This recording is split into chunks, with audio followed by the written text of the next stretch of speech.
Petugas Satpol PP bersama pengawas tenaga kerja Dinas Tenaga Kerja DKI Jakarta mendatangi sebuah kantor di Jalan Dharma Wangsa, Kebayoran Baru, Jakarta Selatan.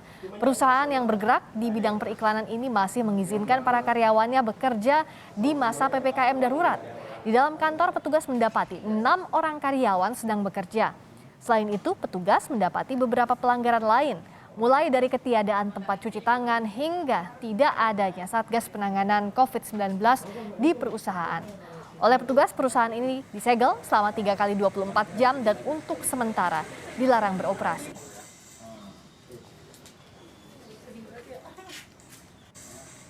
PPKM sudah berjalan lebih dari sepekan, lalu apa saja dampaknya terhadap upaya penurunan kasus di Jakarta? Kita tanyakan langsung kepada Wakil Gubernur DKI Jakarta Ahmad Riza Patria. Selamat sore, Assalamualaikum warahmatullahi wabarakatuh, Pak Wagub. Selamat sore, Assalamualaikum warahmatullahi wabarakatuh. Waalaikumsalam. Kompas. Waalaikumsalam warahmatullahi wabarakatuh. Semoga sehat selalu. Pak Wagub, ini kan sudah berjalan lebih dari sepekan PPKM darurat. Sudah adakah dampaknya terhadap kasus harian di DKI Jakarta? Yang pertama, kita sudah sepekan melaksanakan darurat. Alhamdulillah. Ya. Pertama, terima kasih kepada seluruh warga yang semakin disiplin, taat, dan bertanggung jawab melaksanakan protokol kesehatan dan juga PPKM darurat. Juga semua petugas yang di kantor maupun di lapangan yang selama ini berkontribusi, juga para tenaga kesehatan yang selalu berada di garda paling penting. Kemudian yang kedua, perlu kami sampaikan, sejak PPKM darurat terjadi penurunan yang cukup signifikan terkait dengan volume lalu lintas kendaraan bermotor, umpamanya mengalami penurunan sampai 61,76%. Kemudian juga jumlah penumpang harian angkutan umum perkotaan itu mencapai 515.137 penumpang per hari atau mengalami penurunan sampai dengan 46,66%. Ini cukup baik jika dibandingkan dengan PPKM Mikro sebelumnya yang hanya 965.779 penumpang per hari. Kemudian juga jumlah penumpang harian angkutan antar kota PPKM darurat itu mencapai 59,12%. Jadi ada beberapa peningkatan. Dan juga memang kalau kita lihat kasus aktifnya itu masih terus naik ya. Jadi kasus kita sekarang itu mencapai 13.133. Ini angka yang tinggi. Kemudian juga, namun perlu diperhatikan Mbak Priska, ini disebabkan karena testing kami luar biasa ini dalam sejarah nih di Republik ini. Testing sepekan terakhir itu mencapai 191.245. Ini sudah lebih dari 19 kali dari yang diminta oleh standar WHO.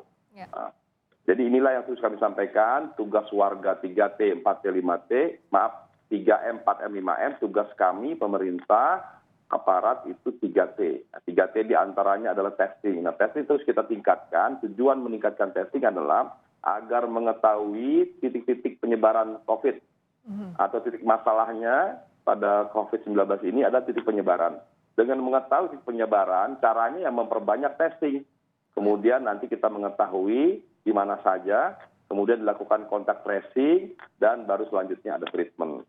Jadi kalau memang kasusnya masih tinggi, itu salah satu selain disebabkan karena dulu masih dampak daripada libur akhir Idul Fitri, kemudian juga silaturahmi, masuknya arus balik dari daerah, ada varian baru dari Afrika, dari Inggris, dari India, apalagi tambah lagi ada Delta. Nah, salah satu yang memberikan kontribusi besar terhadap kasus aktif adalah banyaknya testing. Sehingga dengan banyaknya testing kita akan mengetahui titik penyebaran.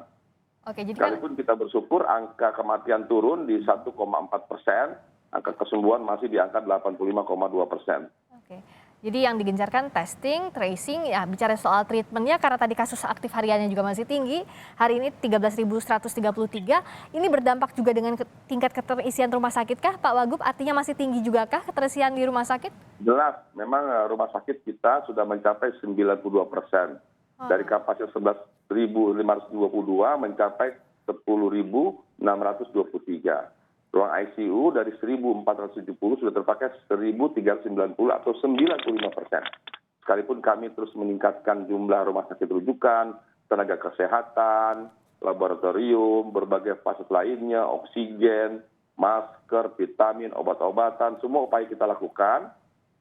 Namun kasus aktif masih tinggi. Nah, untuk itu kami minta tidak ada artinya betapapun baik dan cepatnya pemerintah menyiapkan berbagai fasilitas apabila tidak mendapat dukungan dari masyarakat. Ya. Dukungan, bantuan, dan partisipasi sangat penting, yaitu tetap berada di rumah dan laksanakan protokol kesehatan dan juga patuhi PPKM darurat. Oke, soal tadi untuk ruang treatment atau rumah sakit yang disediakan, sudah ada beberapa rumah sakit darurat yang baru ya Pak Wagub. Nah, untuk Wisma Haji misalnya itu kapan bisa beroperasi, bisa digunakan? Kalau sudah siap kan sudah siap dari kemarin, tapi kapan bisa mulai digunakan untuk masyarakat? Ya, sejak seminggu yang lalu kami di rumah sakit daerah sudah menyiapkan tenda-tenda darurat. Kemudian juga pemerintah pusat menyiapkan banyak sekali tempat-tempat rumah sakit darurat, termasuk diantaranya Pondok Gede. Pondok Gede tanggal 9 sudah ditinjau Pak Jokowi dan sudah siap. Jadi prinsipnya sudah siap, tinggal nanti dikoordinasikan oleh pemerintah pusat kapan bisa menerima pasien. Karena memang sekarang pasien masih bisa ditampung selain di rumah sakit di tempat-tempat lain. Karena di Pondok Gede itu untuk pasien sedang ringan, jadi bukan yang berat atau kritis ya. Kritis masih di rumah sakit, di Pondok Gede, itu di asrama Pondok Gede untuk yang sedang dan ringan. Dan juga yang OTG atau isolasi mandiri juga siapkan di rusun yang ada di wilayah DKI Jakarta yang sudah juga siap. Kapasitas yang kami siapkan mulai dari Wisma, rusun, geria, dan tempat lain itu mencapai 9.084 tempat tidur yang sudah kami siapkan. Termasuk juga rusun Pasar Rumput yang mendapat bantuan dari Kementerian PUPR.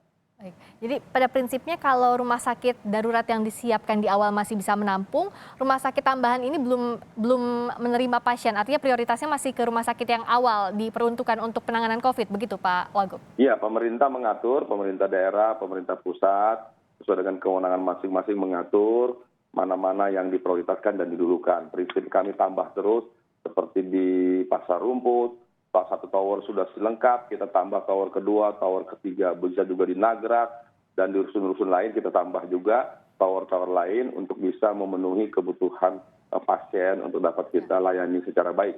Begitu juga di rumah sakit dan juga di Pondok Gede, asrama juga demikian disiapkan fasilitasnya dan segera nanti bisa diisi. Tadi kan Pak Wagub juga menyebutkan tidak ada artinya kalau testing, tracing, treatmentnya disiapkan dengan baik, tapi warganya tidak taat protokol kesehatan.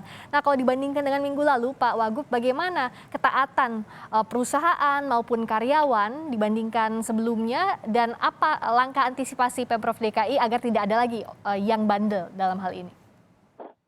Ya, kalau partisipasi, kontribusi, dan dukungan masyarakat terkait disiplin sudah semakin baik ya. Minggu terakhir ini semakin baik, dan kantor-kantor yang di minggu pertama kemarin itu kita lihat masih ada di awal-awal yang buka karena ketidaktahuannya atau sengaja atau diam-diam atau diminta 50% lebih dari 50% atau yang harusnya 0% tapi juga masuk 10% atau 25%, itu sudah kami pantau, kami awasi, dan kami tindak. Bahkan kami memperkenankan masyarakat untuk melaporkan melalui aplikasi Jaki yang kita miliki. Di situ nanti kita akan tindak lanjuti. Silakan bagi karyawan atau siapa saja mengetahui kalau ada sektor atau kantor-kantor yang tidak ada hubungannya dengan sektor esensial atau kritikal atau yang melebihi kapasitas, segera laporkan, akan kami tindak. Dan sekali lagi, nama pelapor kami rahasiakan. Jadi sekali lagi, nama kami rahasiakan, silakan laporkan. Kalau kita bekerja di satu kantor yang bukan esensial, kemudian diminta datang, laporkan. Buka melebihi kapasitas, laporkan. Melebihi jam operasional juga laporkan. Terlebih yang tidak boleh buka, apalagi buka. Yang esensial kritikal sekalipun, kalau melebihi kapasitas yang sudah diatur, PPKM darurat juga segera laporkan, akan kami beri tindak. Jadi kedisiplinan termasuk pengawasan masyarakat juga sangat penting di masa PPKM darurat ini. Sekali lagi terima kasih waktunya Pak Wagub Ahmad Riza Patria, Wakil Gubernur DKI Jakarta, telah bergabung di Kompas Petang. Sehat selalu Pak. Wassalamualaikum warahmatullahi wabarakatuh. Terima kasih. Terima kasih, selamat sore.